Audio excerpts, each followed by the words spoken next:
오늘 본문을 통해서 끝이 아닌 새로운 시작이라고 하는 제목으로 주신 말씀 나누도록 하겠습니다. 어제와 마찬가지로 오늘 본문에서도 우리는 전혀 생소한 지명들의 이름들이 쏟아져 나오고 있습니다. 성경에는 이런 내용이 많지 않아서 다행이다 라고 하는 생각이 들 정도로 정말 이게 생경한 본문의 말씀인 것 같아요. 이런 내용들을 우리가 조금 더 깊이 묵상하기 위해서는 각 지파들에 대한 이해가 선행되어야 묵상에 도움이 되지 않겠습니까? 그것은 아마도 창세기 49장에서 야곱이 그의 12아들에 대한 유언을 토대로 해서 성경은 어떤 책이죠? 예언과 성취의 책입니다. 예언과 성취의 책. 이걸 뭐 짝구절 이렇게 표현하기도 하는데 어쨌든 예언과 성취의 책이기 때문에 이런 부분들을 우리가 좀 염두에 두면서 병행해 가면서 읽으면 좋을 것 같다는 것이죠. 물론 모세의 유언인 신명기 33장에서도 각 지파들에 대한 축복을 해주는 장면이 나옵니다. 신명기 33장. 그러니까 이제 야곱의 유언과 모세의 유언을 함께 병행으로 살펴보면 더 좋을 수 있다는 거죠. 일단 우리가 지금 아셀 지파 보았는데요. 아셀 지파. 야곱이 어떻게 예언했습니까? 49장 20절에 보니까 아셀에게서 나는 먹을 것은 기름진 것이라 그가 왕의 수라상을 차리리로다. 이렇게 돼 있어요. 아셀에 대해서 먹을 것이 아주 기름지다는 거죠. 그리고 그가 왕의 수라상을 차릴 것이다. 좋은 이야기 같죠. 그 다음에 납달리에 대해서는 뭐라 그랬냐면 49장 21절에 창세기 납달리는 노인 암사슴이라 그랬어요. 암사슴이라 새끼를 베고 낳을 수 있는 암사슴이라 아름다운 소리를 바라는도다. 사슴이 아름다운 소리가 어떤 소리겠어요? 배고프다는 소리는 아니겠죠. 풍족하게 누리고 건강한 소리를 낸다는 이야기겠죠. 여러분 지도를 한번 보세요. 지도 보시면 아셀이라고 하는 지파는 지중해 연안에 닿아져 있죠.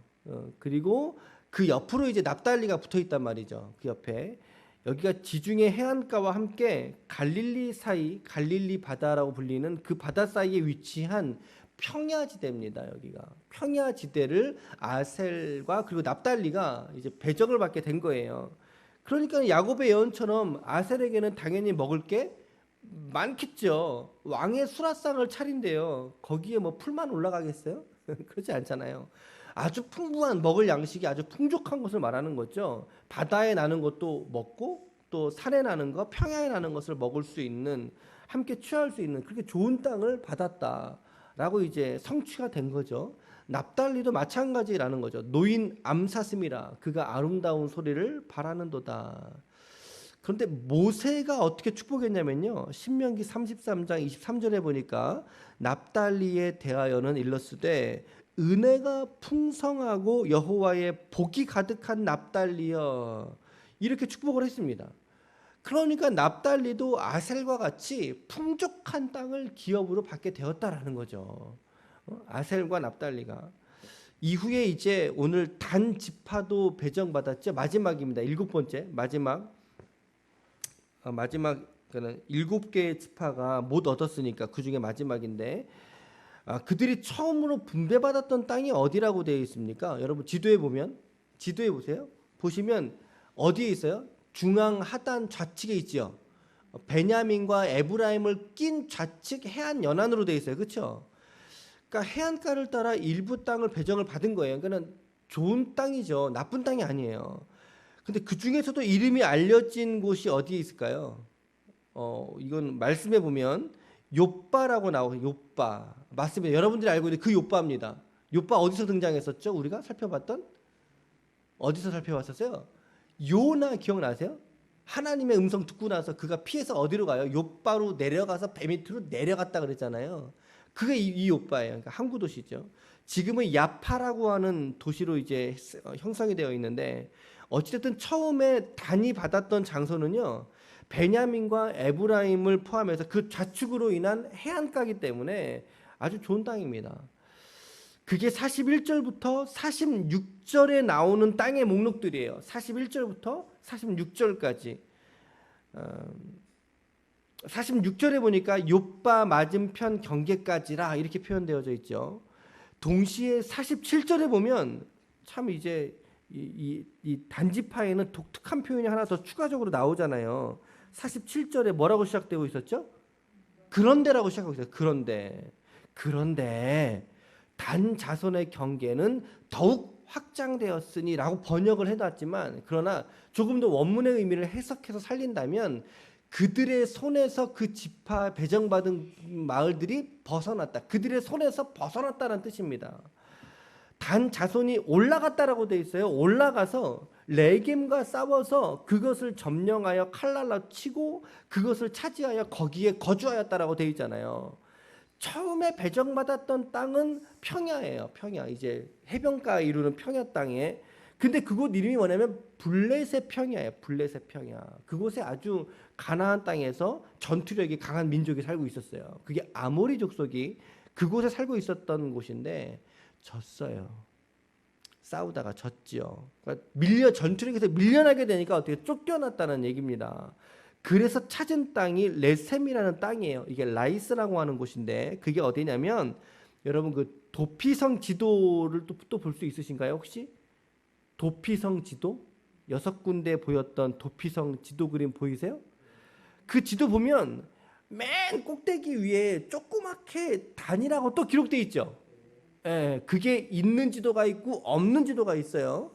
이게 없는 지도는 배정받은 땅이 아니기 때문에 없는 거고, 나중에 그곳이 기록이 되어 있는 땅은 그쪽으로 이주한 것까지 표기를 했기 때문에 읽는 거예요. 이게 그게 지도 상단인데 요단강의 수원지입니다. 그 위에 우리가 왜 이런 거 있죠. 요단강을 건널 때 요단강을 모세란다. 누구야? 여호수아 갈렙이 하나님의 법궤를 메고 요단강을 딱 들어가잖아요. 들어갈 때 어디서부터 물이 쌓였다 그랬어요? 저 북쪽 단에서부터 물이 쌓였다라고 성경에 기록되어 있거든요. 이게 그 단의 그 장소예요. 그 지점이 바로 레셈이라고 하는 곳인데 그곳까지 옮겨가게 된 거예요. 지금 해안가 에브라임의 옆에 배정을 받았다가 거기서 이제 전투력에서 밀리고 이제 밀리게 되니까 위쪽 지방까지 찾다가 이제 올라가게 된 거죠.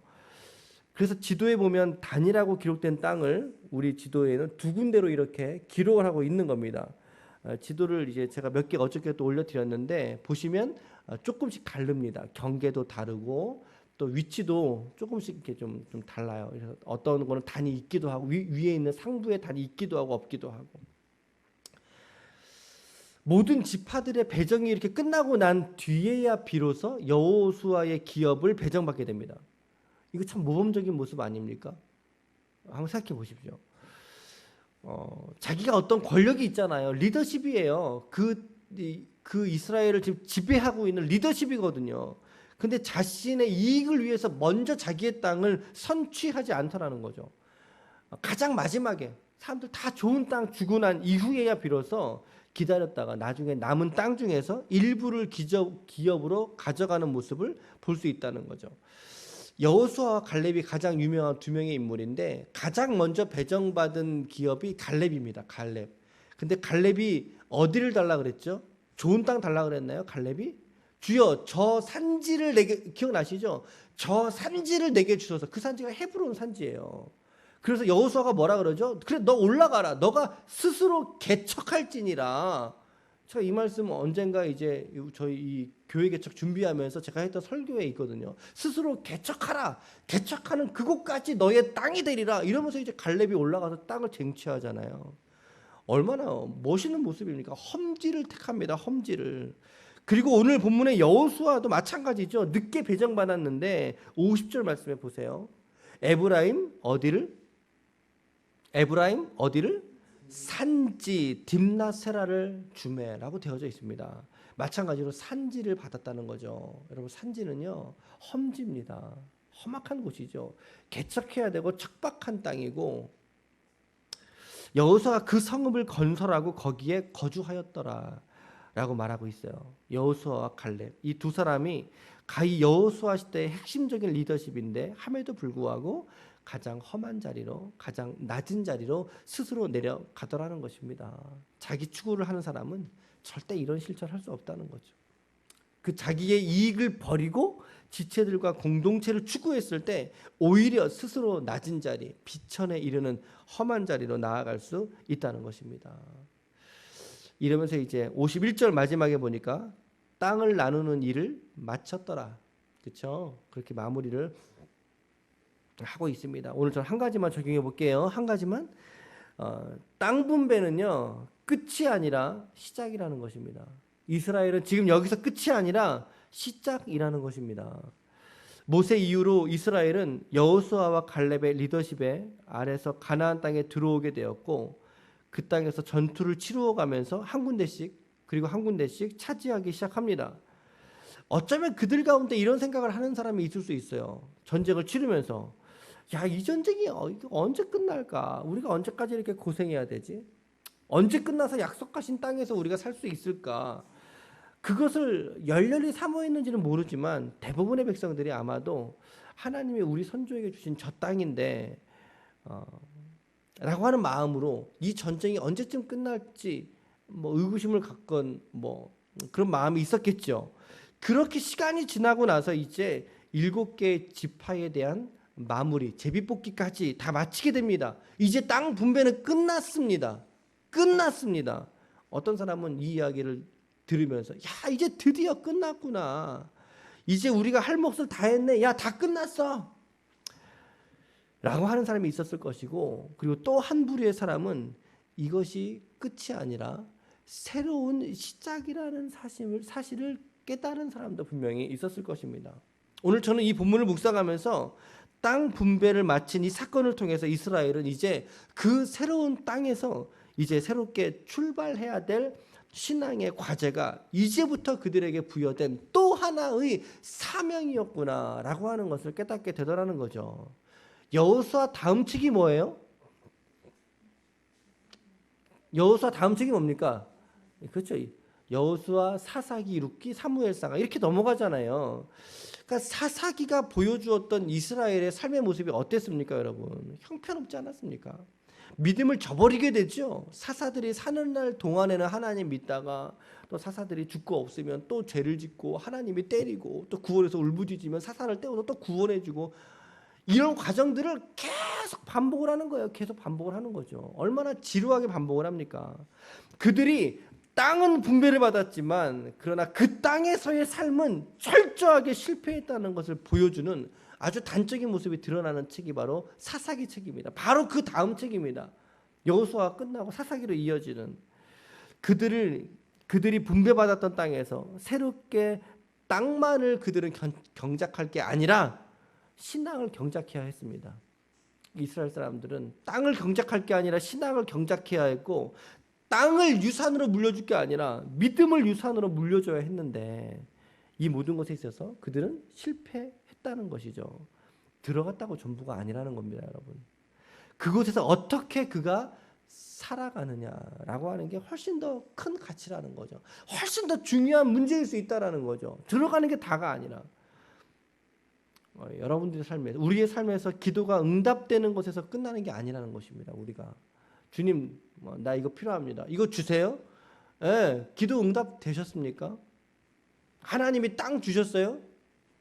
중요한 것은 기도 응답 받은 것이 문제가 아니라 그 땅을 하나님이 내게 주신 게 문제가 아니라 그 땅에서 그 기도 응답의 감사 속에서 내가 어떻게 살아가느냐 이게 훨씬 더 중요하다니까요.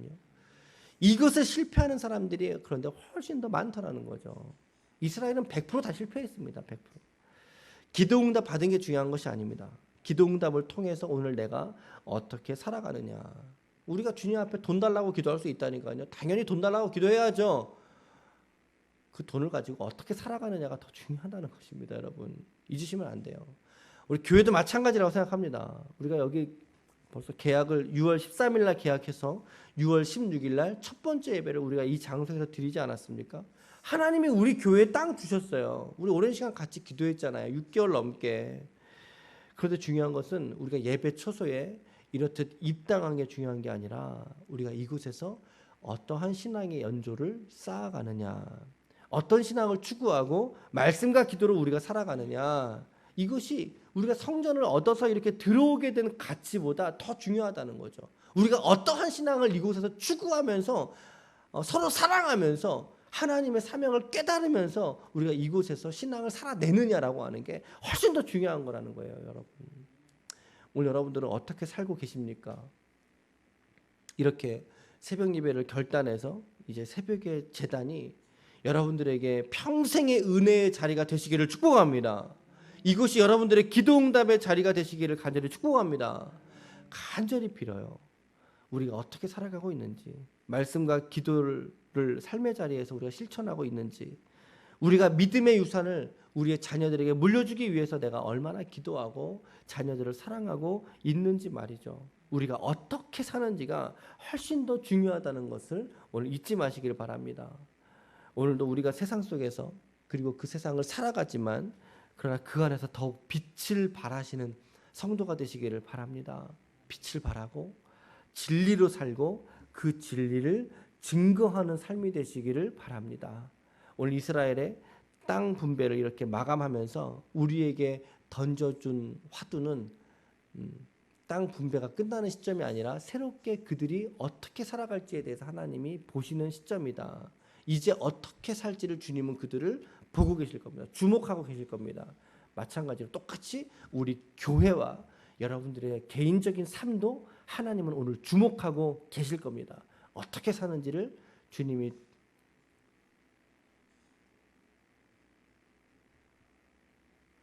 뭐라 그러죠? 불꽃 같은 눈동자, 불꽃 같은 눈동자를 하나님이 눈을 부릅뜨셔서, 이걸 또 다른 말로 복숭아 씨 같은 눈을 뜨셔서, 그렇죠?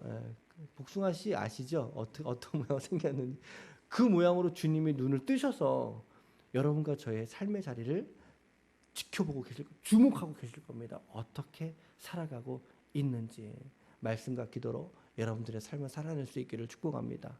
하나님께서 여러분들에게 주신 삶의 과제요, 우리의 신앙의 고백인 줄로 믿습니다.